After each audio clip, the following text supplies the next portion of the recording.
Et yo Inazuma, c'est Alexandre, j'espère que vous allez bien. Alors comme vous le savez, on est beaucoup hypé en ce moment sur Inazuma 11 Ares, entre tous les trailers de l'anime qui sont en train de sortir, tous les épisodes de Outer Code qui nous donnent un petit peu une petite introduction et des indices sur le rôle que chacun des personnages que l'on connaît ou pas forcément auront dans la série. On a découvert déjà pas mal de petits personnages, pas mal de clins d'œil, pas mal d'indices sur la timeline, sur l'univers en question. D'ailleurs j'ai fait quelques vidéos dessus et je t'invite à aller les regarder. Et il est temps pour moi de vous donner 5 bonnes raisons d'attendre impatiemment pour voir la série ou tout simplement pour jouer aux futurs jeux de la série sur Switch ou 3DS. Et déjà la première raison de jouer à Inazuma 11 Ares, c'est comme je l'ai dit il y a quelques secondes, la version pourra pourquoi pas sortir sur la Switch ou encore sur 3DS ou pourquoi pas les deux consoles en même temps. Ça pourrait proposer un gameplay un petit peu plus original, un petit peu plus varié. Surtout que sur la Switch on aurait des graphismes un petit peu en 720 ou 1080p, ça dépend un petit peu de la puissance de la console. On aurait vraiment un jeu qui se rapprocherait pourquoi pas d'Inazuma 11 Striker qu'on avait eu sur la Wii.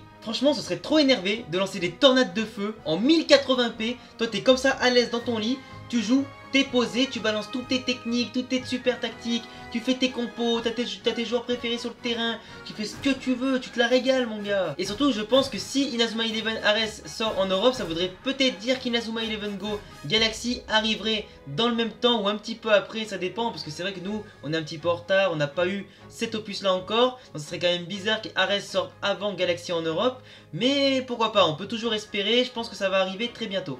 D'ailleurs, dis-moi dans les commentaires si tu préférais une version d'Inazuma 11 Ares sur la Switch ou sur la 3DS. Deuxième argument et non des moindres, une coupe du football frontière mais plus disputée que jamais mon gars.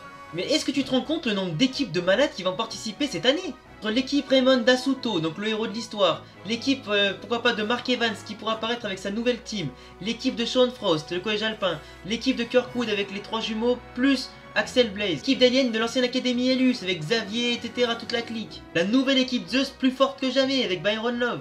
Une Royal Academy encore plus puissante qu'avant. Et encore, je pense qu'on n'a pas encore tout eu, mais rien que les teasers, les trailers, tout ça, mais on est hypé de ouf. Franchement, t'imagines même pas le nombre de matchs indécis qu'on pourra avoir à chaque tour. T'imagines un petit collège alpin contre collège Kirkwood, entre Axel et Sean, ou pourquoi pas l'équipe de l'Académie Alus et l'équipe d'Asuto? Même une nouvelle Royal Academy contre l'équipe de Zeus, là il n'y aura pas 10-0 comme il y a eu dans la première saison. Rien que pour ça, j'en ai des frissons d'avance, tu vois. Troisième raison de suivre Inazuma 11 Ares, le nouveau rôle des anciens joueurs que nous connaissons déjà. Alors pour certains joueurs, on a pu déjà les voir dans certains épisodes d'Outer Code, comme Nathan, Sean, Kevin Dragonfly, etc. Et on attend vraiment de voir quel rôle et quel impact ils auront dans cette nouvelle timeline, cette nouvelle série d'Inazuma 11 Ares. Qu'est-ce qui est devenu Mark Evans? Est-ce que Sean Frost sera véritablement un véritable leader? Est-ce qu'il sera plus fort qu'avant aux côtés de son frère Raiden? Est-ce qu'Axel sera bien au collège Kirkwood? Est-ce qu'il aura un tout autre impact par rapport à la saison 1? Quel est véritablement le rôle de Nathan Swift aux côtés de Red Ark dans la Royal Academy? Est-ce que c'est un joueur, seulement un gestionnaire? On ne sait pas encore quelles sont ses véritables intentions. Est-ce que la Royal Academy, est-ce que Caleb, est-ce que Jude auront aussi un rôle plus important à jouer qu'auparavant? Et surtout, où sont passés certains joueurs qu'on n'a pas encore vus, comme Jack, etc. Ou des joueurs plus ou moins charismatiques, entre guillemets, mais tu vois de qui je veux parler, t'en as quand même pas mal qu'on n'a pas encore revus. Et à mon avis, certains également joueurs internationaux pourront intervenir, pourquoi pas dans la saison 2 d'Inazuma 11 Ares, comme Paolo, comme les autres comme Thiago Torres, etc. Donc ça sera important à découvrir et surtout très intéressant. Et surtout le fait que ce soit une timeline totalement différente des premières saisons, j'en avais déjà parlé dans une autre vidéo, d'ailleurs je t'invite à aller le voir pour te renseigner.